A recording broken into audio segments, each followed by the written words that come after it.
Makakasuhan na ng NBI sa DOJ ang ilang elected officials na sangkot sa flood control scandal. Ayon sa trusted source ng News 5, kabilang dyan ang isang kongresista at isang senador. Narito ang report ni Dave Abuel.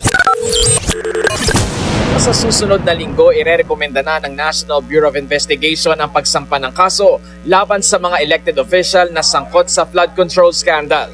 Sinabi yan ni bagong NBI Director Angelo Magno sa programang Storycon ng One News. Wala pang pangalan, pero ayon sa trusted source ng News 5, kabilang dito ang isang kongresista at isang senador.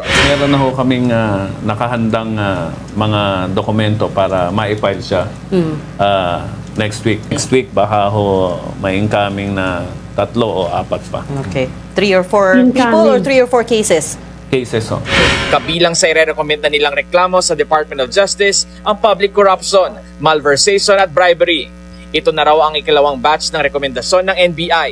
Kabilang sa mga una nilang inirekomendang sampahan ng reklamo sina dating DPWH Bulacan 1st District Engineer Henry Alcantara, former Assistant Engineer Bryce Hernandez, dating Congressman Zaldico, dating Senador Bong Revilla at ilan pang negosyante at kontratista.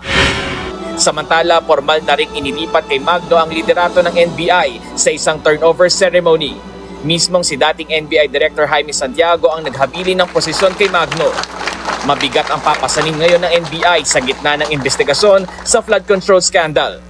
Pero kumpiyansa si Magno sa kanyang papasanin.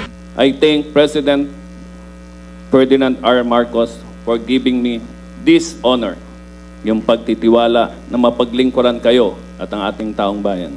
Nagbabalita mula sa Frontline, Dave Abuel, News 5. Mga kapatid, ako po si Ruth Cabal. Dito tayo sa totoo, dito tayo sa True FM. Mag-follow at mag-subscribe din po kayo sa aming social media accounts at True Network PH. Diyan po yan sa aming X na dating Twitter, sa FB, sa Instagram, sa YouTube, sa TikTok at sa mga podcast. At syempre, tutok din po kayo sa Signal True TV Channel 19.